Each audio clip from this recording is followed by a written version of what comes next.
Maintenant, on va avoir une communication sur les archives, donc c'est pour ça que je vais peut-être me déplacer pour que vous voyez mieux le PowerPoint. Donc avec, d'une part, bah, tiens, j'ai testé les avant comment passer par oui, t'es bon, je l'ai inspecté. Merci Michel d'avoir accéléré un petit peu. Là, on a un quart d'heure de retard, mais on a quand même une demi-heure avec des rates pour réduire, donc on est bien. Donc on doit avoir une communication sur les archives qui est importante, pour que vous sachiez d'où on tire, nos sources, nous et puis beaucoup d'autres, hein, on n'a pas évidemment, on n'a pas le monopole. Hem, D'ailleurs, y compris, des victoriens très hostiles à la construction européenne. D'ailleurs, c'est tout lui, on a la noblesse, hein, des archives de s'ouvrir à tout le monde, de différents pays et cetera. Donc Vincent Besançon est archiviste à la Fondation, Jean Monnet pour l'Europe de Lausanne, après toute une carrière d'archiviste, notamment dans les archives cantonales, du Zubo, et donc présentera, les sources, disponibles à la fondation, et puis Sylvain Sherman ensuite, celles concernant plutôt, Robert. Vas-y, Vincent. Merci Laurent. Bonjour à toutes, bonjour à tous. Donc oui, je suis archiviste à la Fondation Jean Monnet et qui est chose étonnante, se trouve en Suisse. On se trouve en fait au cœur du campus de l'université de Lausanne, dans une ancienne ferme, un peu à l'image de la gentilhommière où Jean Monnet a habité. Et pourquoi elle se trouve à Lausanne? C'est l'histoire d'une amitié entre un professeur de l'université de Lausanne, Henri Ribbon, avec Jean Monnet, qui ont décidé, au soir de la vie de Jean Monnet, de créer une institution pour recueillir les archives de la vie de Jean Monnet, afin de créer ce qu'ils appellent une mémoire vivante, un lieu où on pourra y consulter les archives et continuer à pérenniser le travail de Jean Monnet.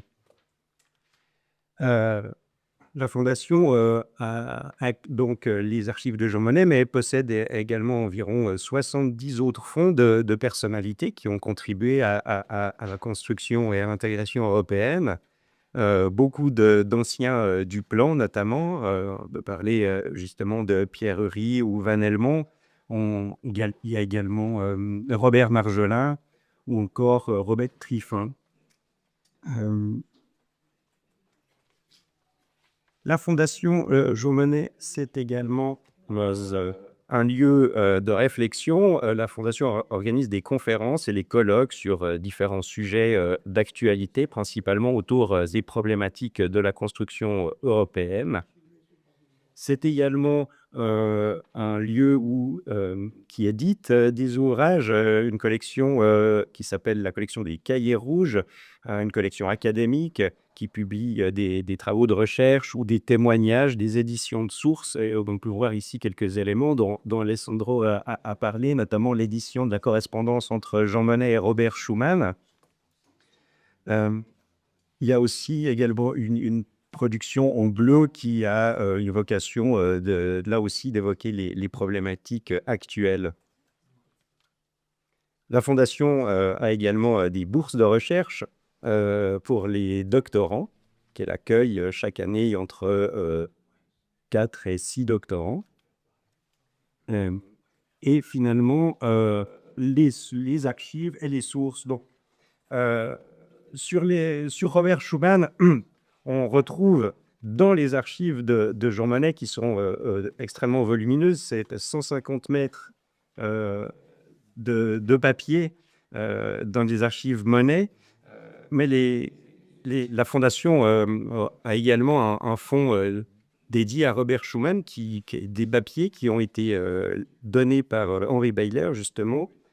Euh, alors, comparativement, ça représente juste 1 mètre par rapport aux 150 de Jean Monnet. Mais on y retrouve tout de même plusieurs échanges. Et quand on fait des recherches dans les archives de Jean Monnet, c'est plus de 11 000 références à Robert Schuman dans les archives de Monnet. Et comme je disais, on peut décompter une correspondance assez intéressante, mais finalement assez courte, puisque c'est environ 80 lettres échangées qu'on a entre Robert Schuman et Jean Monnet, sans compter évidemment beaucoup d'échanges qu'on n'a pas enregistrés. On peut voir sur la photo en haut une discussion entre Jean Monnet et Robert Schuman et Clapier à Aujaret chez Jean Monnet. En tout, la Fondation fait un énorme travail de digitalisation. Actuellement, c'est plus de 170 000 documents digitalisés de sources historiques accessibles via notre portail Internet.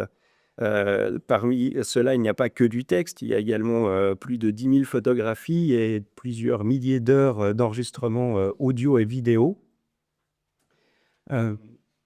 qui sont accessibles au public et qui, je l'espère, resteront un terreau fertile pour les historiens d'aujourd'hui. Merci Vincent.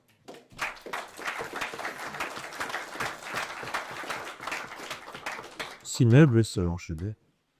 À la différence de Jean Monnet, qui a ses archives concentrées en un lieu, la Fondation, pour voir les sources concernant Schumann, il faut prendre des billets de TGV. Donc, c'est une autre façon de faire de l'histoire, c'est-à-dire une histoire qu'on fait avec le tram. Les historiens savent ça aussi. Parce que, en fait, des sources publiques, vous prenez les bonnes biographies de Schumann, celle de Poitevin, celle de Roth, etc. Vous avez la liste, au fond. Et vous pouvez commencer d'abord par un tour d'horizon des archives publiques françaises, des archives nationales, présidence du Conseil, Quai d'Orsay, Savigny-le-Temple, etc.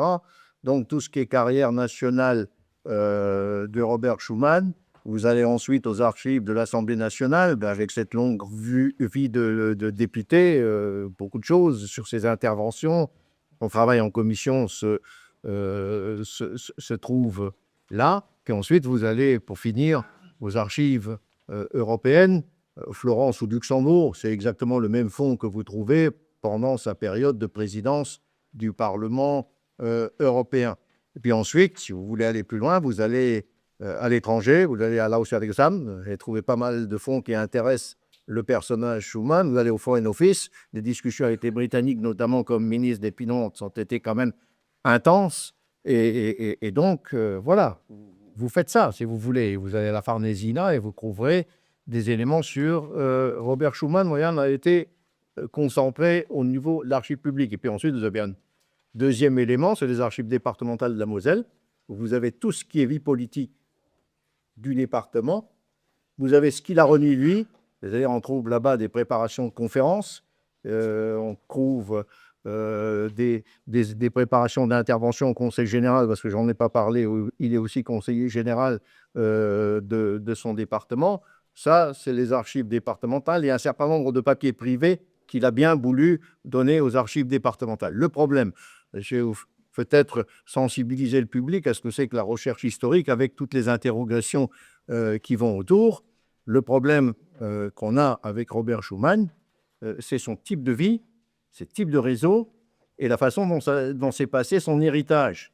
Parce que les papiers privés, on en a des traces pour Monet chez vous, il faut aller à la pêche chez Robert Schumann. Parce que ce vieux célibataire endurci n'a pas d'héritier. Et quand il est mort en 1963, eh bien, ce sont des arrière, la 15e génération de cousins qui se sont trouvés les héritiers. C'est un premier point. Donc, quand on leur a donné les clés de la maison, qu'est-ce qu'ils ont fait dans le laps de temps avant que le département de la Moselle ne préempte? Pierre Messmer, qui était président du Conseil général de la Moselle, a décidé, 3 semaines après le décès, quand il a vu les premiers désastres de l'héritage, de préempter et d'acheter pour le département la maison. Voilà, c'est pour ça que nous sommes une organisation du département de la Moselle encore aujourd'hui, à la maison. Donc ça, c'est un premier point. Un deuxième point, Michel l'a évoqué, Henri Beyer. Il est vrai qu'en 1962, Henri Beyer est appelé auprès de Schumann, son ancien directeur de cabinet, dont il est très proche, pour lui faire l'inventaire de ses documents et biens. Et donc, ce juriste commence à faire l'inventaire. Simplement, cet inventaire, nous ne l'avons pas vu. Nous. C'est-à-dire... Clermont Poitevin l'a vu, non? Oui. il n'est pas déposé. Il faut accéder à la famille Beyer pour voir ce que le grand-père avait dans son inventaire. Mais donc, ce qu'on sait, c'est qu'une partie Beyer l'a remis directement à la fondation sans demander l'avis de qui que ce soit. Enfin, même des héritiers qui, en principe, auraient dû avoir un certain nombre de choses de leur aïeul. Donc, on est tout le temps dans cet élément-là de la quête de sources qui nous permettent d'approcher l'homme et ses papiers privés avec Schumann. Donc, est-ce mission impossible? Non, il faut, ce qu'a fait Michel à l'instant, il faut qu'on trace un peu les connaissances qu'il a rencontrées, voir un peu ce qui a pu se passer, et donc on y arrive. Et donc notre objectif maintenant, c'est d'arriver progressivement à reconstituer toute la correspondance privée de Schumann, parce que c'est quelqu'un qui écrivait beaucoup, et de la publier. Alors nous avons publié pour l'instant 3 volumes. Un premier volume, c'est le volume des conférences et des notes préparatoires à la conférence que Marie-Thérèse Bitsch a mis en note critique, parce qu'on prend à chaque fois un historien qui nous les met en note critique. Voilà. On l'a intitulé parce que le département insiste pour que ce soit un peu vendeur. Moi, Schumann, pèlerin de l'Europe. Donc, c'est toutes ces conférences après apôtre de l'Europe, pardon. C'est toutes ces conférences après 50. Mise en critique. Deuxièmement, ça vient de sortir, les carnets Cléfer, Paul Cléfer. Voilà encore un prototype. C'était son directeur adjoint de cabinet quand il était sous-secrétaire d'État aux réfugiés alsaciens, procureur de la République. Vous voyez les profils catholiques? C'est toujours le même type de profil que Michel a souligné. J'ajoute un dernier point, ce qui était important pour Schumann parfois, dialectophone, c'est-à-dire maîtrisant les 2 langues. Donc, Paul Cléfer a laissé des carnets à spirale dans lesquels il notait ce qui se passait au quotidien au secrétariat d'État aux réfugiés d'avril 1940 jusqu'à la fin du mois d'août 40, c'est-à-dire le retour en Alsace-Moselle de ces Alsaciens mosellans qui ne sont pas restés dans la zone libre et qui sont retournés dans leur terre. Donc, là, c'est des détours. C'est mon collègue Francis Rapp, qui est le neveu, vous l'avez connu, l'historien Francis Rapp, grand historien médiéviste français, de successeur à Strasbourg de Marc Bloch, il est décédé, et qui me les a remis parce qu'il les a trouvés dans la famille Cléfer, qui était son oncle maternel. Donc, nous, on connaissait Cléfer, on connaissait les liens, on ne savait pas ce qu'il y avait, et donc Francis Rapp, on l'avait sensibilisé, hop, il nous les a ramenés. C'est publié. Et là, on est en train de terminer un 3e volume. C'est la correspondance de Schumann avec Agnès Ernst-Weiss. C'est une correspondance qui commence en 1921 et qui s'achève en 1958. Je vous explique un peu qui est cette dame. Agnès Ernst-Weiss est une fille, juste pour sensibiliser le public à ce que c'est que le travail sur source quand on en a pas, les papiers privés, du fait de la vie de la personne à qui on s'intéresse. Agnès Ernst-Weiss, c'est une fille d'un médecin allemand qui était à Metz depuis les années 1880, réseau catholique, et avec lequel il a entretenu une correspondance sur plus de 30 ans, interrompue par les 2 ans de clandestinité dont j'ai parlé avant. Donc celles-là, on les a. Donc c'est tout le temps la quête, parce qu'on sait que c'est chez des amis intimes, proches, que se trouvent les choses. Voilà, ça c'est le travail des historiens et des comités scientifiques de ce genre d'établissement. Merci, Guillaume.